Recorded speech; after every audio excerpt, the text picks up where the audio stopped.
Hello everyone, welcome back to the channel.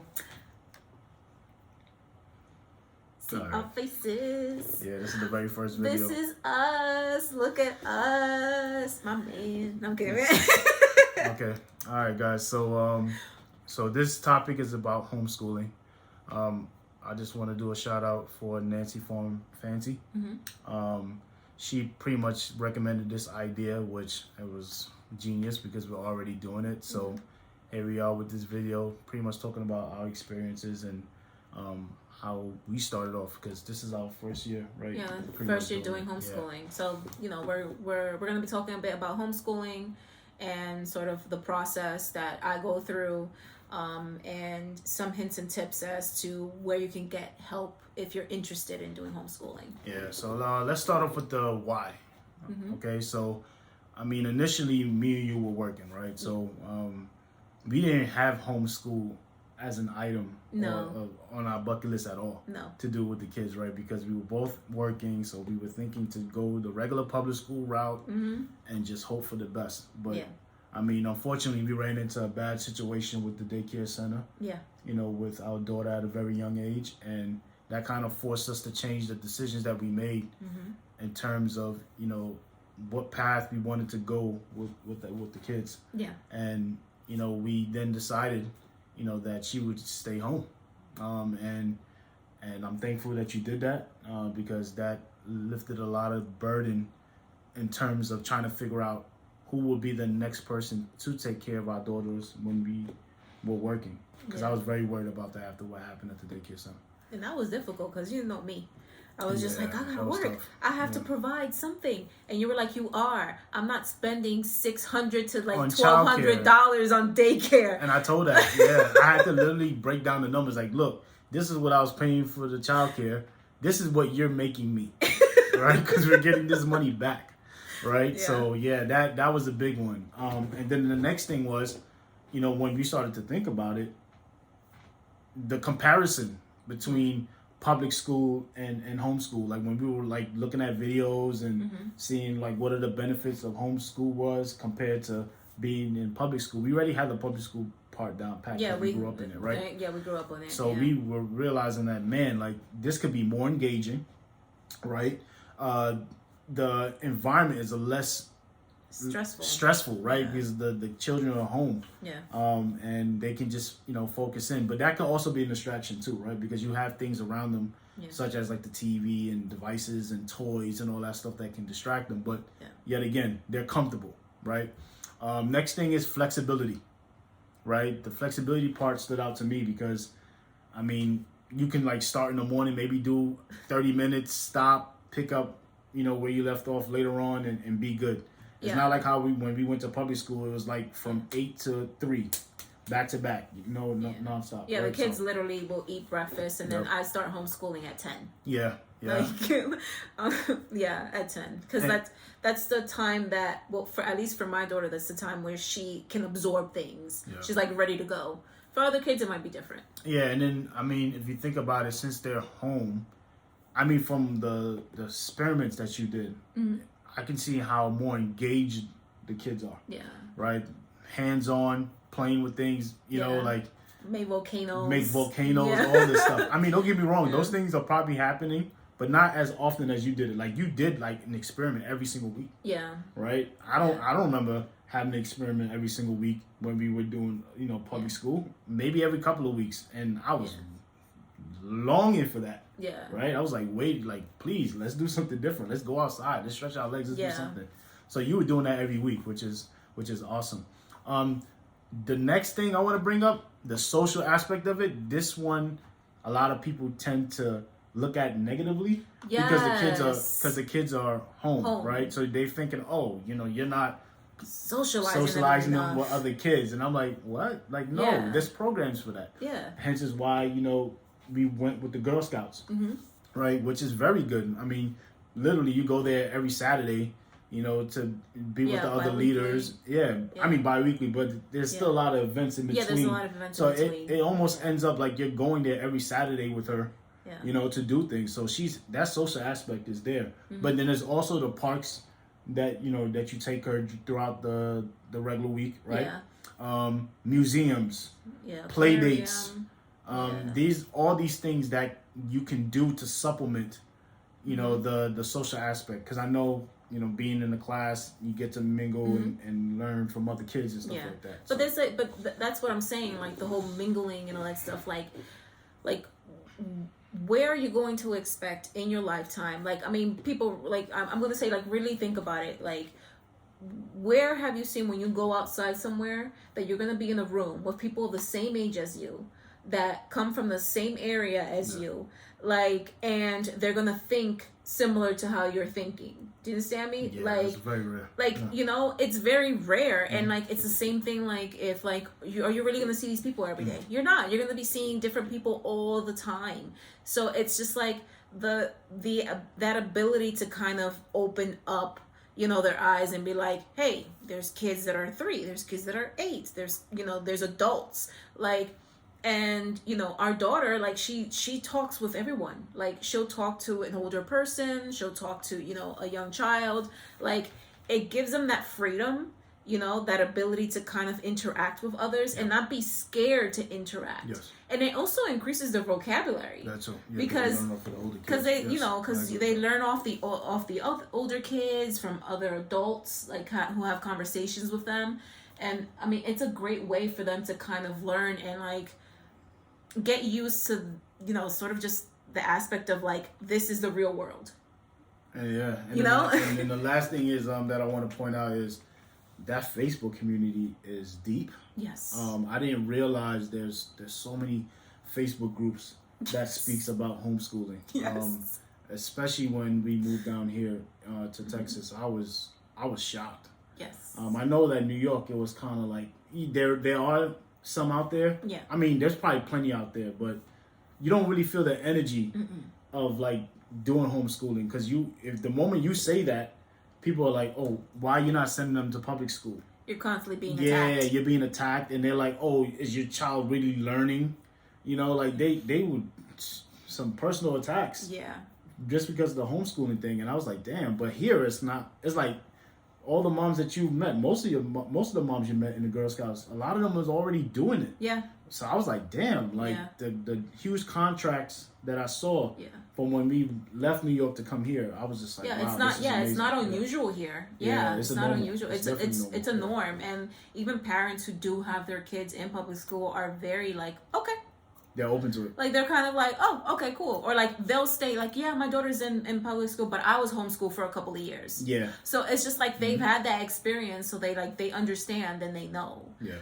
Compared to New York City, where like you're constantly being attacked because your child is not in the system. Like, even from your own family. Yeah. Like, even from your own family. And then the next thing I want to add is cost. In the beginning, I was skeptical. I mean, I've never been in this territory before, so I was wondering how much money, everything would cost. And, as the weeks went by, I was just like, I was budgeting for this thing. I actually put a large amount of dollars thinking that we were going to spend this large amount of money. But not for this first year. I mean, it was just, because she was able to find a good curriculum. Free! And and then also, getting a lot of ideas from like, Facebook or YouTube of these different parents that did Pinterest too. Pinterest is your friend. Yeah, Pinterest too. That helped out because she was able to just get these few items from like Walmart and do an experiment that these kids are going to remember for a long time, So there's so many experiments. There's so many experiments you can do with literally basic stuff that you have in the house. Yeah. Basic stuff you can have: baking powder, vinegar. Yeah. Like, you literally make a volcano with just that. Yeah. Yes. All the other stuff is just adding food coloring and, and like adding soap so it makes more bubbles. Like, literally easy. And that's what I'm saying. Pinterest is your friend, because on Pinterest, they literally provide you all the information that you need. Yeah. So, all right. So, I'm going to do a handoff to you, especially where, the tips of starting off. Yeah. Right? Because that was a journey for you. Yes. So, I mean, I know there was a lot of back and forth. You didn't know what curriculum you wanted to do because there was just so much different types, and you were trying to figure out what her learning style would be. So, go ahead, take it away. Okay. So, yes. When we were like, We're doing homeschool. And when I made the decision, like, you know what? Yeah, I want to do this. I was like, okay, where do I start? Like, so, of course, who's our friend? Who's our very best friend? Google. Like, so I went on Google and I was like, homeschooling. So I did some research and I actually found a website. It's called, well, it's abbreviated, but it's HSLDA. I hope I've got that right. I will add the link. And on that website, they provide you so much information on homeschooling. They have links on there where you can, you know, sort of like a starter, like this is what you do as a starter, depending on the grade, you know, how old your child is. Also, a great thing that you have to know about homeschooling is the rules of your state. Yeah. Every state is different in regards to the laws of homeschooling. When we were in New York City, it was very, very high in regards to the amount of requirements that were needed. You had to have a direct contact with Board of Ed. You had to provide them all this information, quarterly reports. It's literally like if you were a school teacher, a teacher in school. Quarterly reports, exams, all those things, your lesson plans, all of that information needed to be provided to them before the school year started so they knew what you were doing. So it was crazy. Yeah. When we moved to Texas, the laws in Texas are very low. Like, literally the basics need to be known. So they need to know reading, grammar, spelling, math, and civic. And of course, civic is just being a citizen, being a good neighbor, that kind of stuff, which is literally covered by Girl Scouts. Yeah. Yeah. So I don't even have to worry about that. But yeah, those are the basic things. Of course, it has to be bona fide. You have to have written. You have to have videos, workbooks, worksheets, whatever it is. There has to be evidence that you are teaching your child.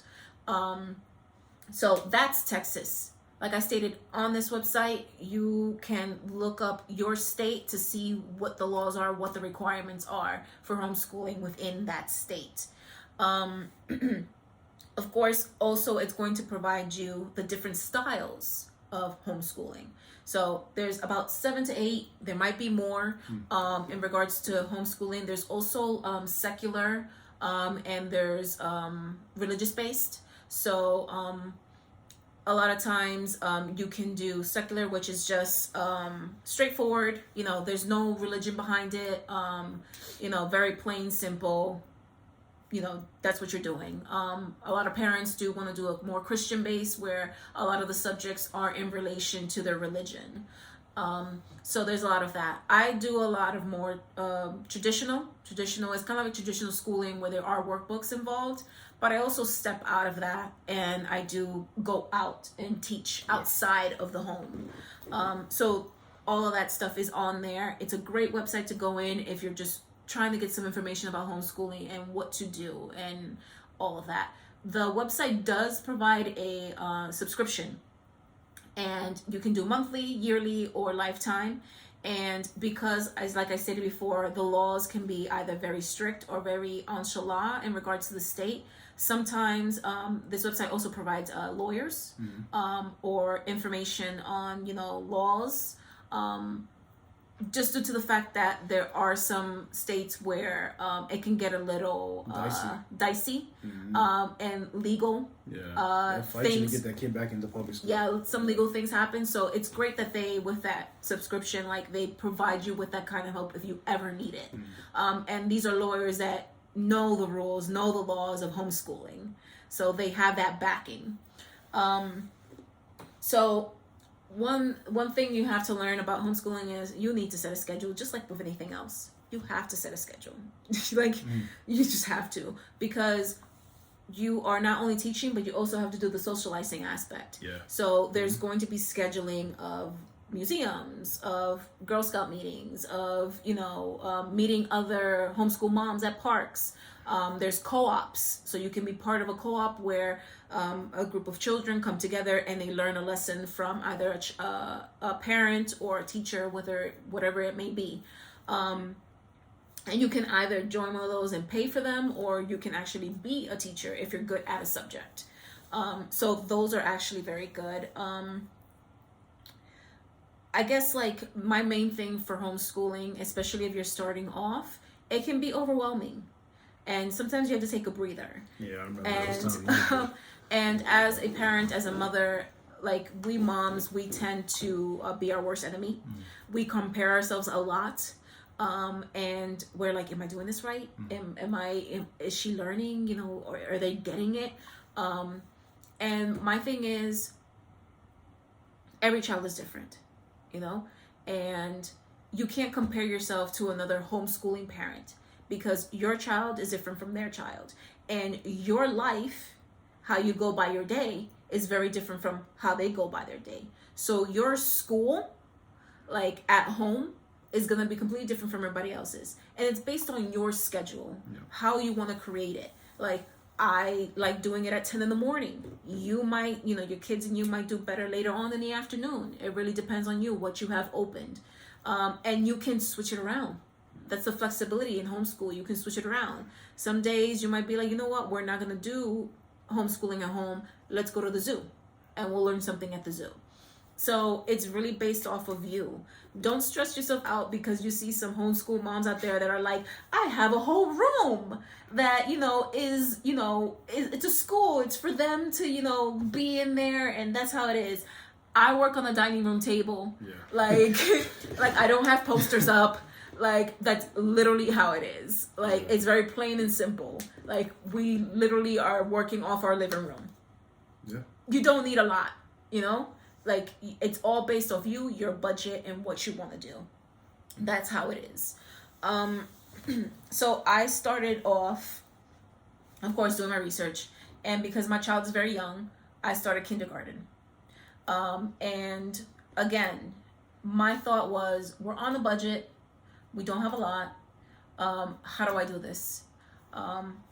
Think like a child. What do kids at that age like to do? Run around, play. Like, of course she's learning, but it has to be more in a playful mode. I did bring in books, and a lot of them were, they're called spectrum books.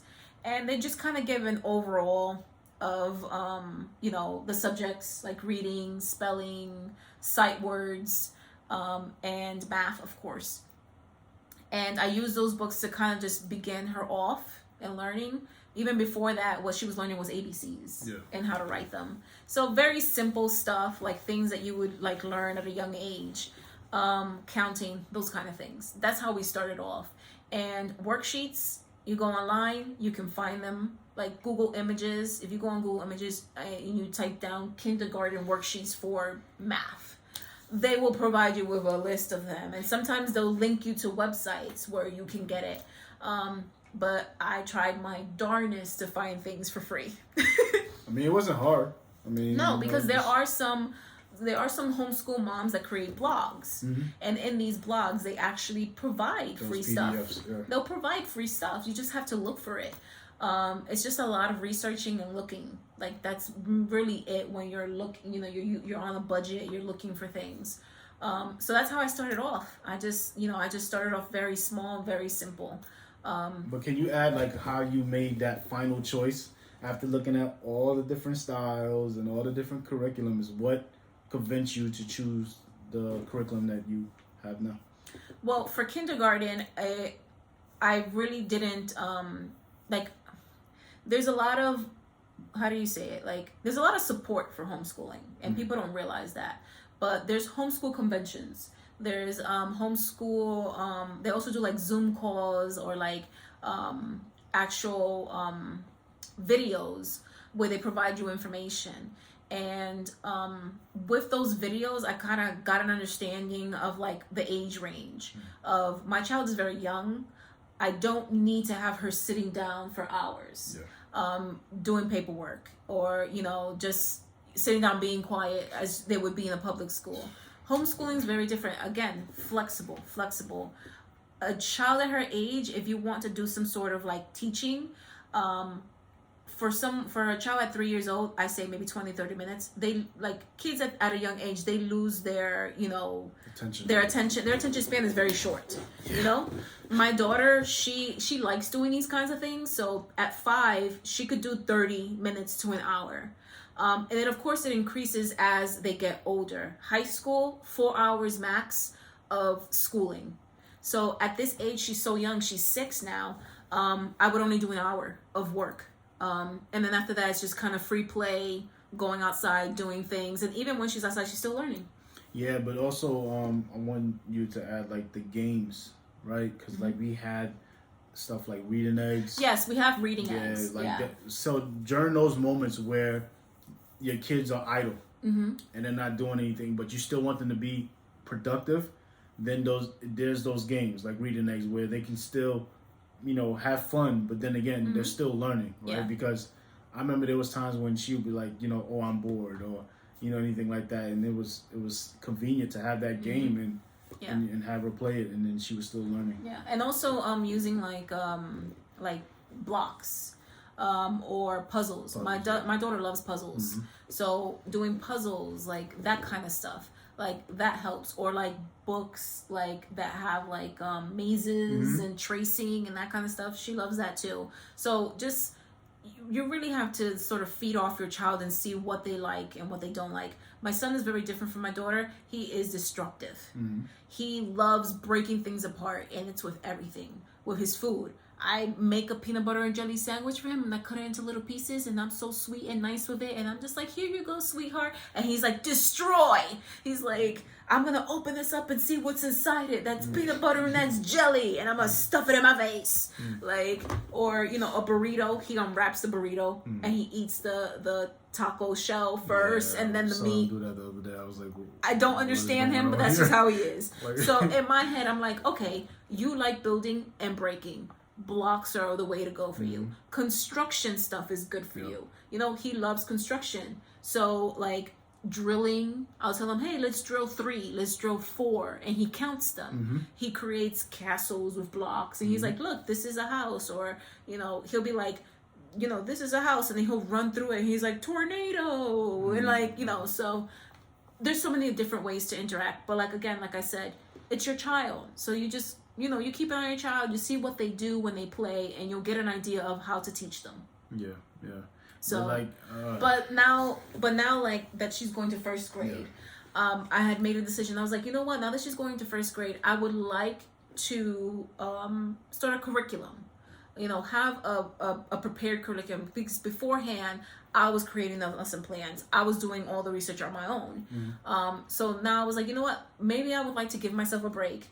Try a curriculum for English that's already been planned for me, and work with it and see how it works and see if I like it. I did that both for English, for literature, and for math. For math, I use Math Mammoth. I haven't used it yet, but I did a lot of research, YouTube videos for curriculum, and I was really into it. I really liked it, and I thought it would be good for my daughter. Same thing for the English. For English, I used, I'm going to be using Bookshark. Bookshark is also a company that does Sunlight.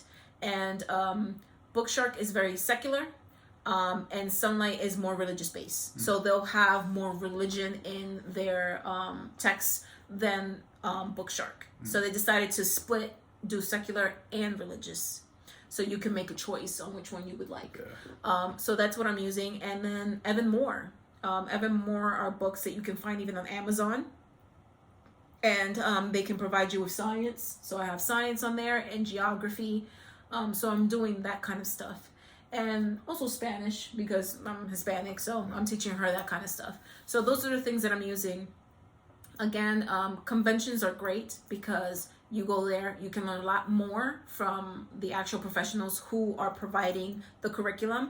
And a lot of times they give you discounts on that actual curriculum if you want it. Yeah, and that's pretty much it. Yeah, like that. But above all, though, how are you measuring, right, their progress, right? Because that's something where, you know, I mean, dealing with what we went through in New York, where they want to track like literally everything. Yeah. Right, and then to come down here and there is still some type of tracking. Yeah.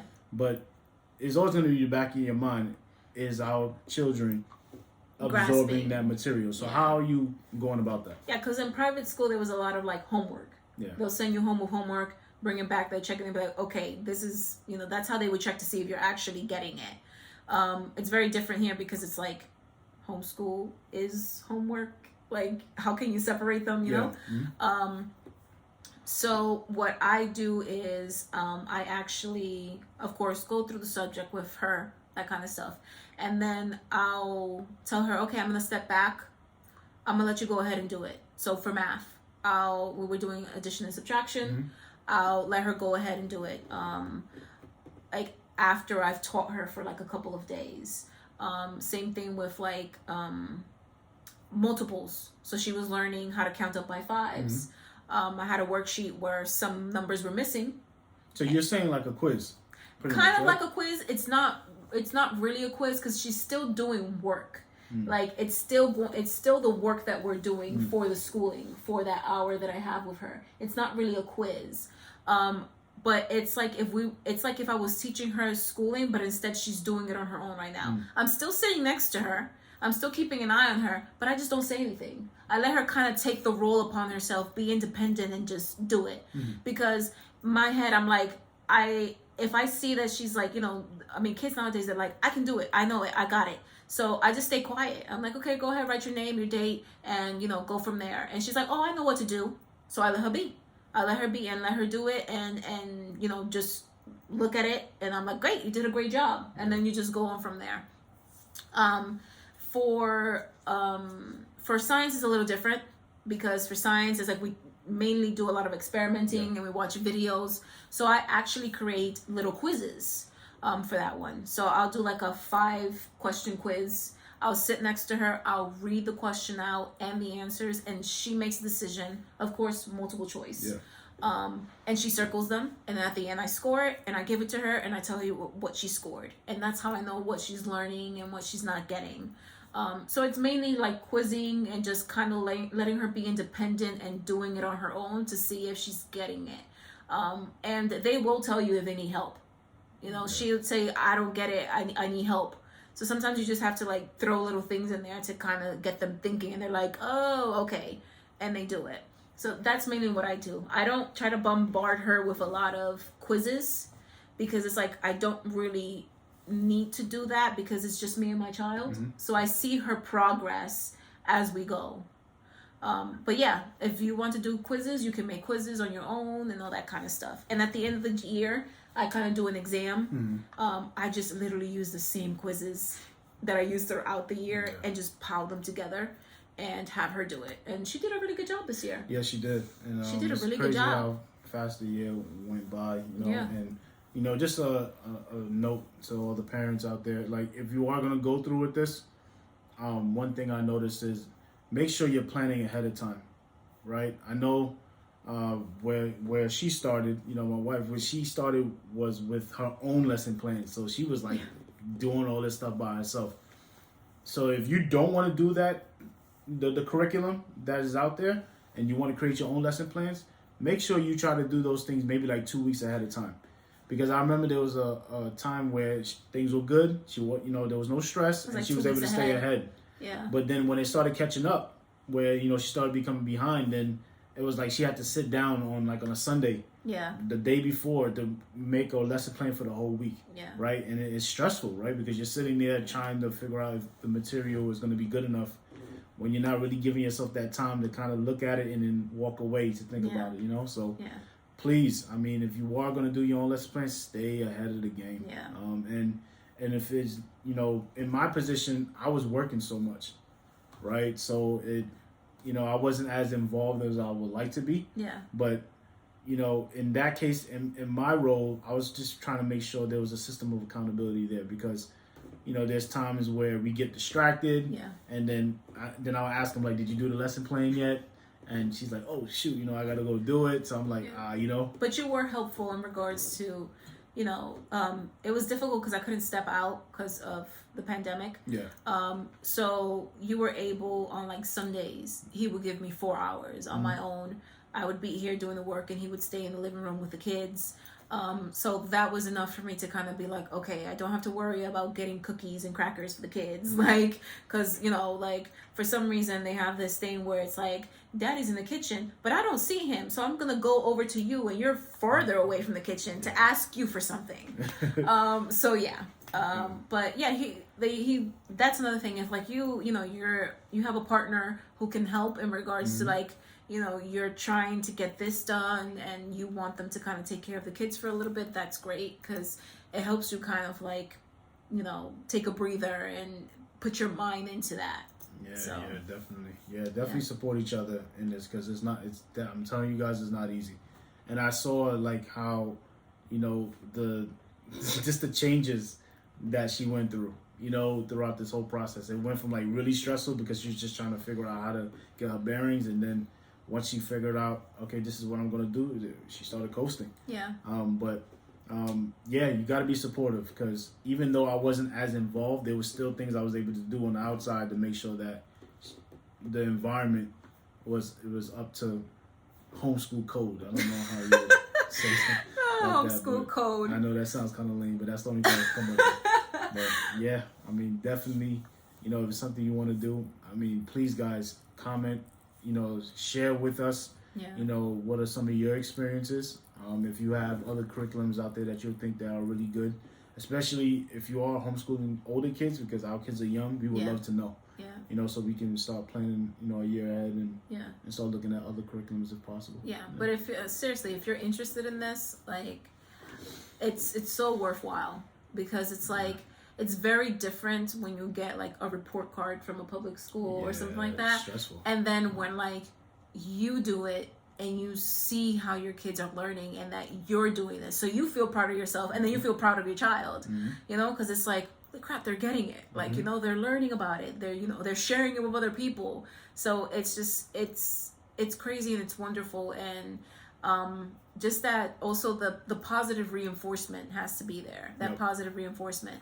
Always that positive reinforcement because, they're little kids, and they get overwhelmed too. And I had to learn that, my daughter was like, I'm scared of making a mistake, and she was crying. I remember that. Yeah. I was like, I'm scared of making a mistake. Yeah. Like, I don't want to make a mistake. And, I kind of had to stop and be like, I don't want to be like this. I don't want to be pushing her. Like, I don't want her to feel like how I felt in public school, So I was just like, okay. I was like, well, I told her, I was like, well, we all make mistakes. I'm like, and that's how you learn. I told her, I'm like, when I was little, I was in the same spot as you. I was like, and I had to make my mistakes to learn.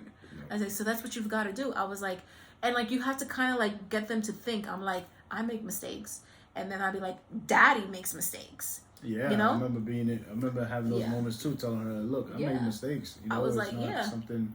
I gave a good example, like with my mother. I was like, your grandma made a mistake, like that kind of stuff. So, like, she kind of had to get an understanding, when they start realizing, like, adults can make mistakes too, it's like, that's when they realize, like, okay. And she kind of got over it and she finally was able to, like, answer the question and, get out of that fear of making that mistake. So it's, positive reinforcement, like, just kind of cheering them on and being like, you can do this. Like, you're smart, you're intelligent, you've got this, Yeah, this is awesome.